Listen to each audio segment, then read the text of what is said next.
What happened. The day after Don Patton went public with this track, they showed photographs of it. He said, this is clear evidence that dinosaurs and humans lived together.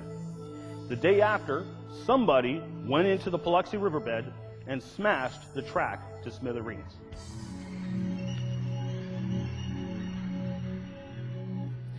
The Austin Chalk, which I talked about a couple of sessions ago, this is actually the area I visited. This is where Dr. Don Patton and Carl Baugh followed up trying to figure out where this track came from. Now, this is called the Burdick track.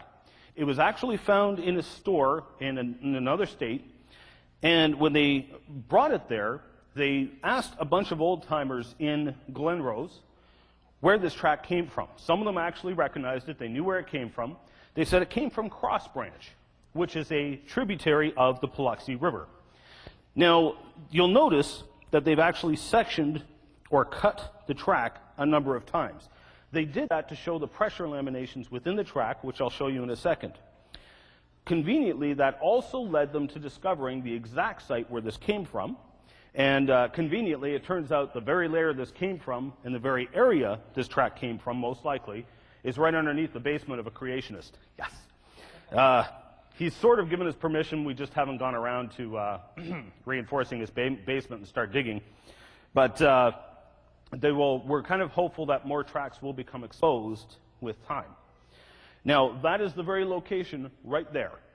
Again, I went there personally. The rock is exactly the same. I saw it with my own two eyes. The rock is exactly the same. Within this rock are little nodules, which Don pointed out, and they change in size as you go downstream or upstream. This specific location has the nodules exactly the same size as the ones that are in the rock. He even pinpointed the very layer he thinks it came from. Now, I talked about the sectioning. There's the photograph of the sectioning. This is across the heel, and clear as day, you can see the pressure lines that were caused when the person walked in the soft mud.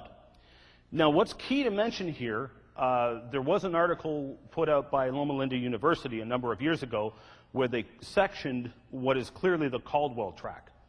Assuming that was the original Caldwell track and not a cast or a fabrication, they showed that there was no lamination. Actually, that doesn't rule it out, because there's actually been dinosaur tracks in the Paluxy where the river broke off the rock halfway across the dinosaur track. This is a genuine dinosaur track that nobody is questioning. But when you look at the cross-section, it doesn't have any pressure lines like that visible. So the lack of pressure lines does not rule it out as a genuine track. Nevertheless, pressure lines do definitely rule it in as a genuine track. So then an anti-creationist skeptic said, well, it must be a dinosaur track that somebody carved the toes onto. All right. So they sectioned the toes. Twice, to be sure. Clear as day, you can see the pressure lines caused by the toes in the mud.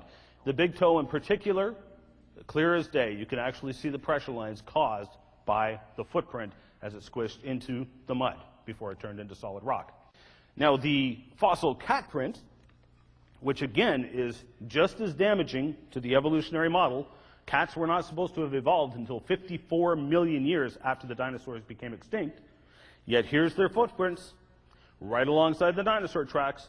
And again, sectioned, as you can see, in a number of different ways. And there you can see the pressure lines present from the fossil footprint. These are genuine fossil footprints among dinosaur footprints, and they should not be there. This is science's best explanation for dinosaur tracks and human tracks found together. If you go to the Paluxy River, the state park there, Dinosaur Valley State Park, on one of their posters there, they have this, as an attempt to explain away the human footprints that have been found among the dinosaur tracks for years. It makes no sense at all. Anyway, a good friend of mine, Stan Lutz, and I headed up to the Panhandle in Texas. We went up there to get a fossil buffalo skeleton for our good friend Joe Taylor. The town of Stinnett had asked him to prepare, to do the fossil preparation on this fossil skeleton of a buffalo that they had dug up trying to dig a pool there. So Stan and I drove up there to go pick up the skeleton, and we went to the town hall, because they're the ones who had the skeleton, and they said, all right, we'll call in one of the guys from the field to take care of you. Why don't you grab a seat? We turned around, and Stan's jaw hit the floor before mine did, because he saw it before I did. There inside a glass case in the middle of the town hall was this pristine fossil human footprint in Permian rock. This is now from before the time of the dinosaurs. Now, some have said, again, this was a carving. Nonsense. You can see that thin layer of crust that's been flaked away on the edges.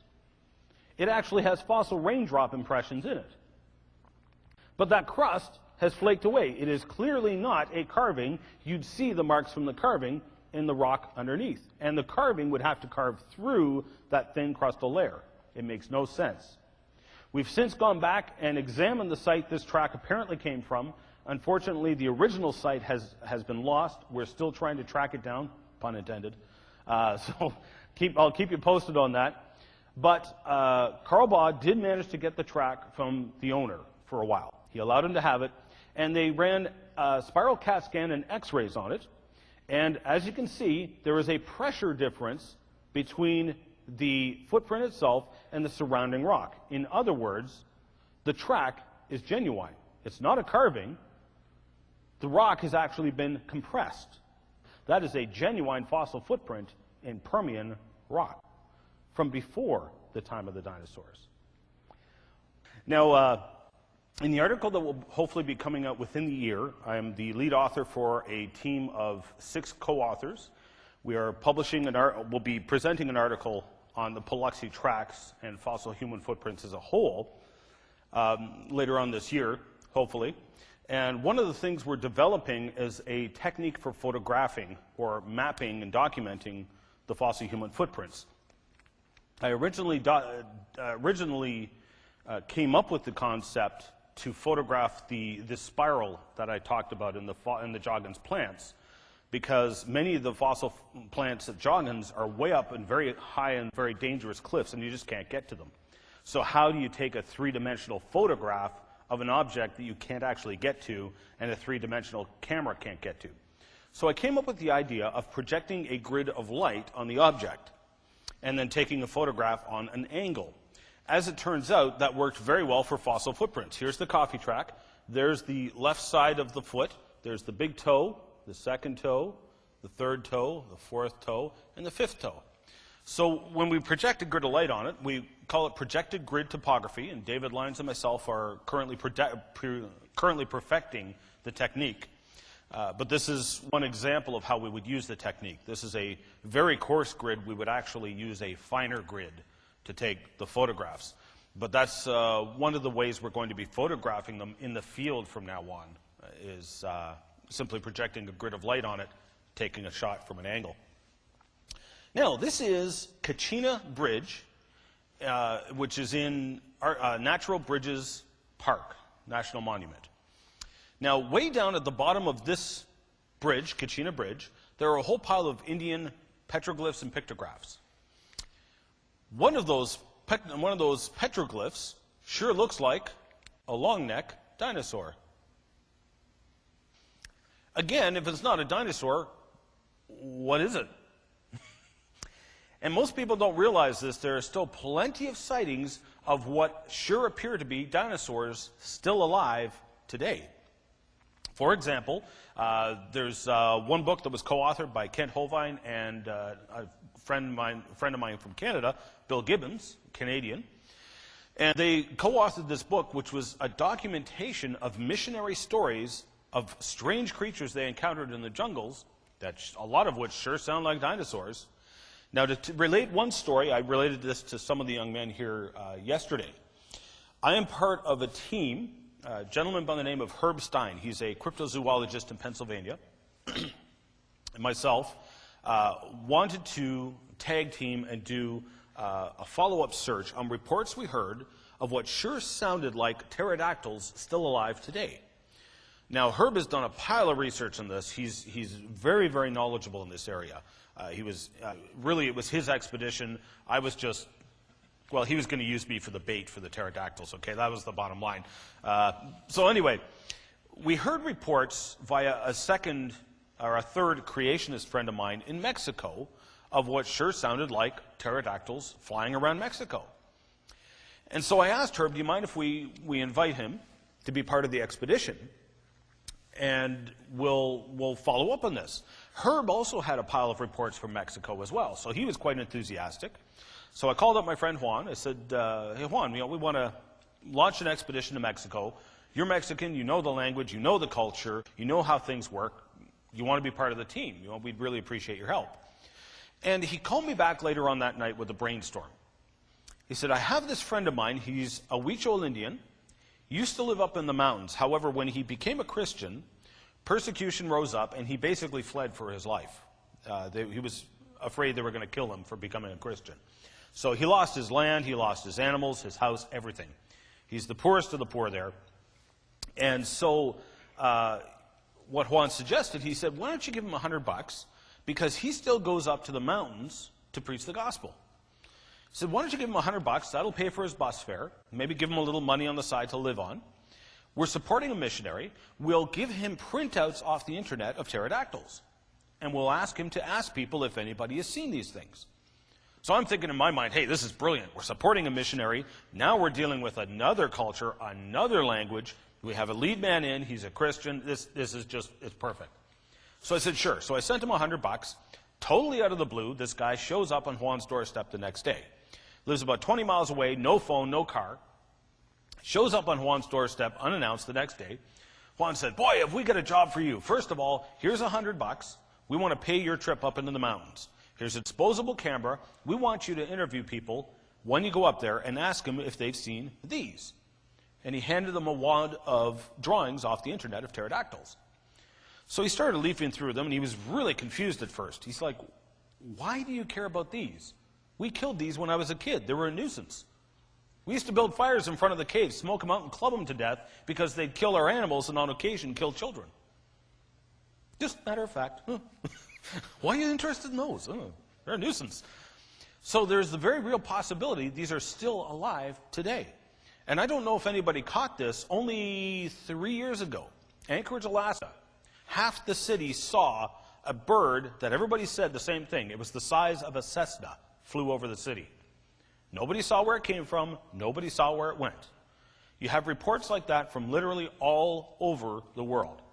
Papua New Guinea is one of the most common places you hear these reports. And apparently the birds there, whatever they are, have glowing patches, much like a firefly, on their undersides, which they can turn on and off like a firefly, whatever these strange creatures are. So, again, we have lots of reports of what sure appear to be living dinosaurs still alive today. Bill Gibbons, my Canadian friend, will be hopefully leading another expedition to the Congos of Africa, where there's been reports for decades of creatures that sure sound like the brachiosaurs, or creatures similar to that, basically long-necked dinosaurs still running around the Congos of Africa, still alive today.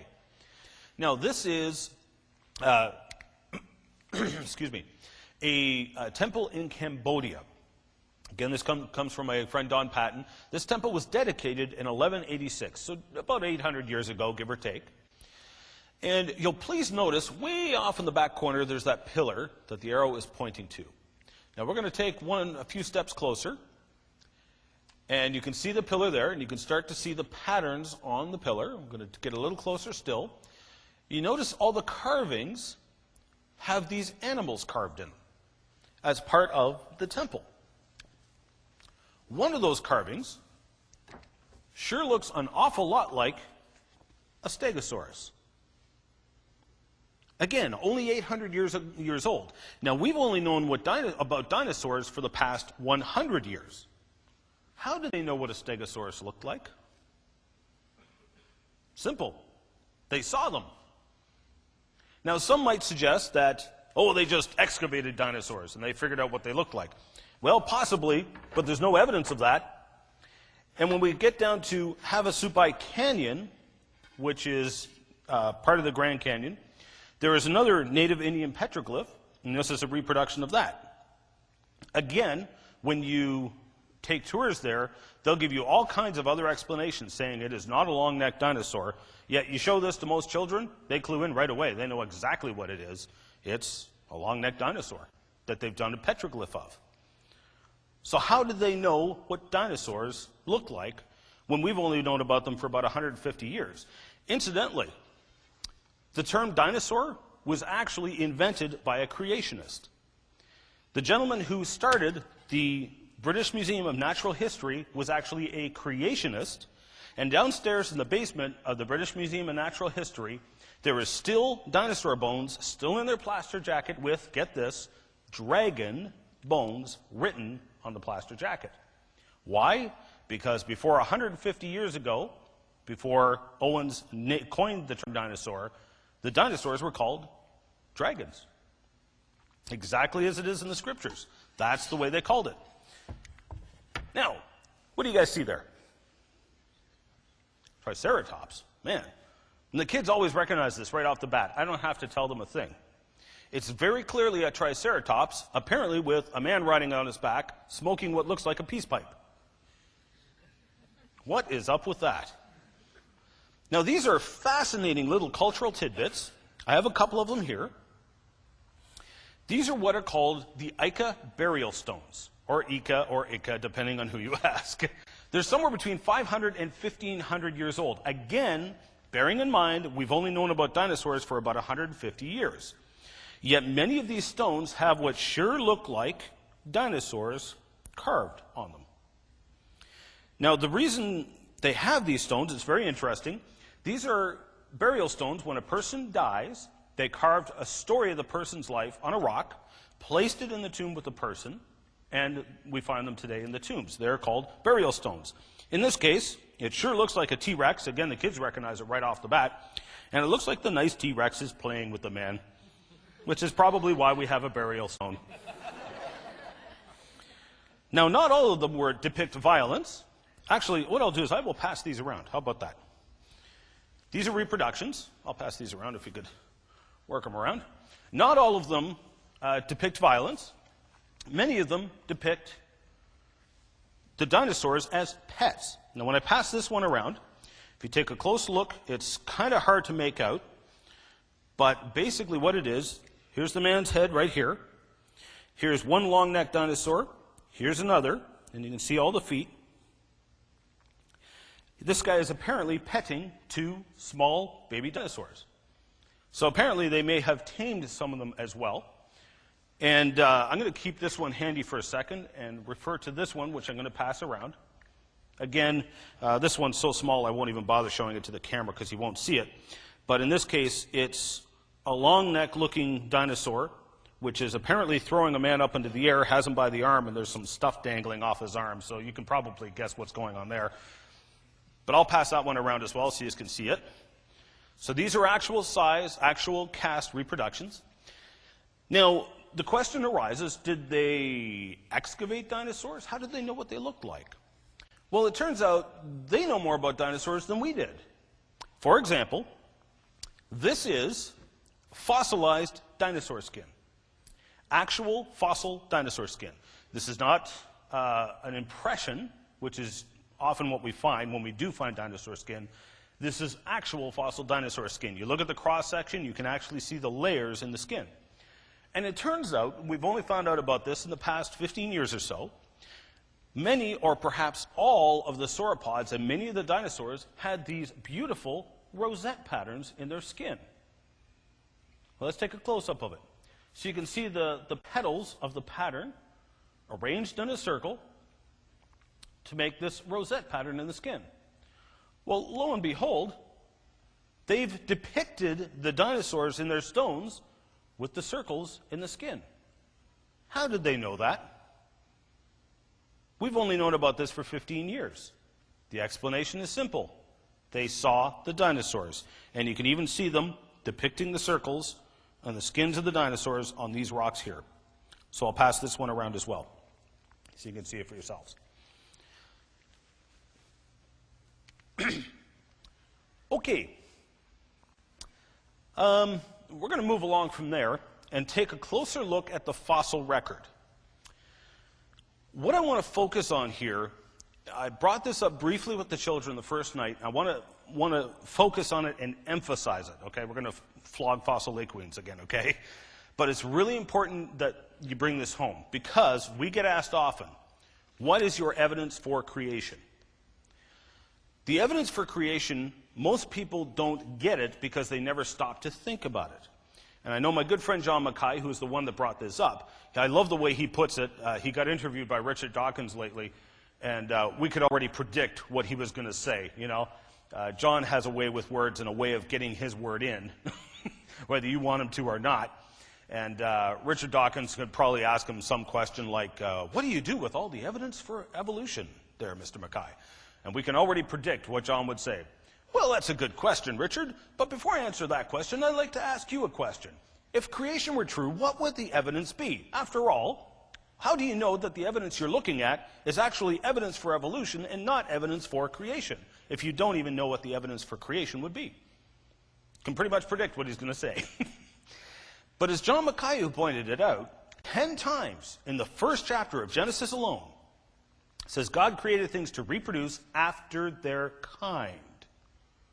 So things were created in their original form, reproduced after their kind faithfully over the centuries and centuries and thousands of years. Evolution says things change over time.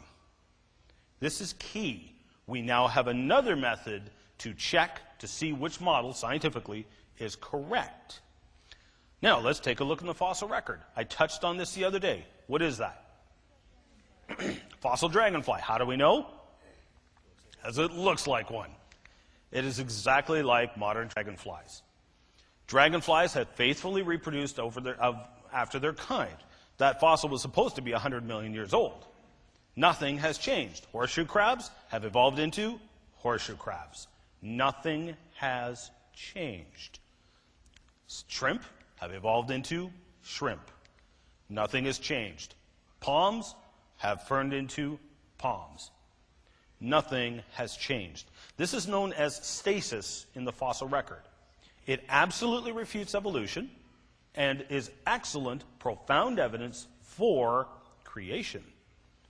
Now, the coelacanth, I mentioned this earlier in the last session. How many people have heard of the coelacanth? Okay, a few. Okay. Very famous fish. Supposedly, the last fossil found on the fossil record was 70 million years old. In other words, it was absent from the last 70 million years of supposed geologic time. It was not preserved. Well-known fossil. The reason it was famous is because the evolutionists loved it. The fossil, the group that it comes from, the family, have these large bony fins. And their hope was that these large bony fins was an attempt to evolve fins that was strong enough to walk on land. Because if you recall, according to evolutionary beliefs, the evolutionary faith, fish walked up on land as part of their evolutionary progression.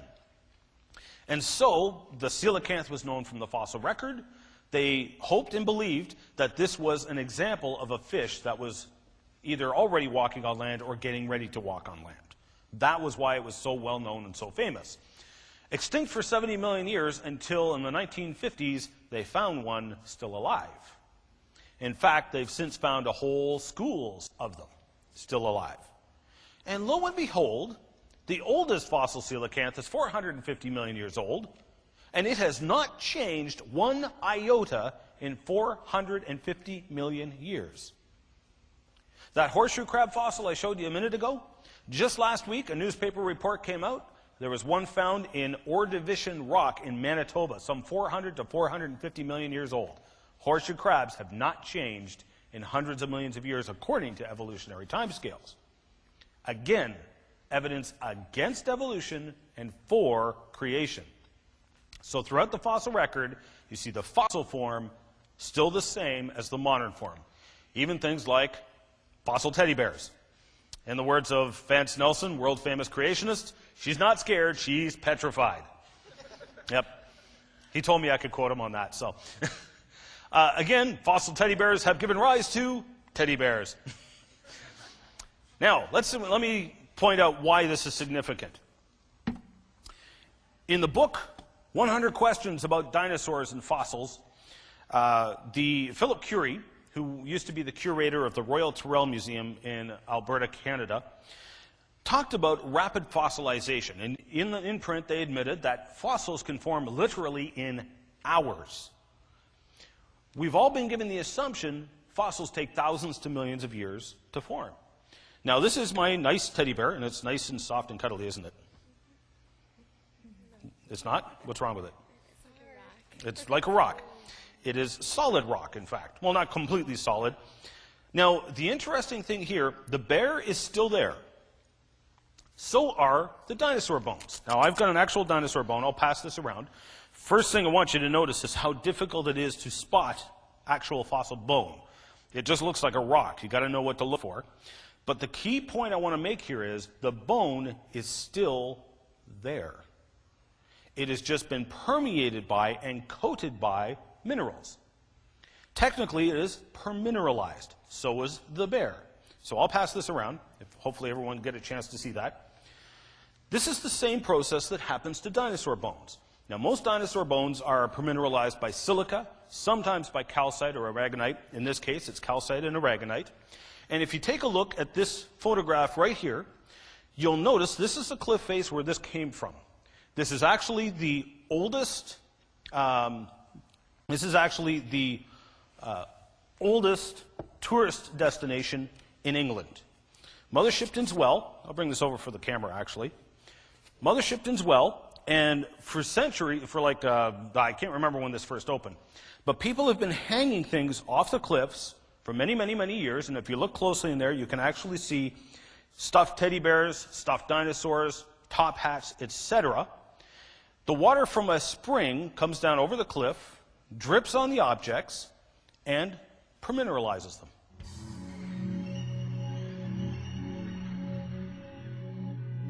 Evolutionists will claim that it first appeared here because that's the oldest fossil we have. It had not evolved yet. That is a non sequitur argument. It is not in a proper sequence of conclusion. And so evolutionists try and play things up as a sequence in the rock record, and that the sequence of evolution is based on the rock record. It doesn't stack up when you examine it scientifically.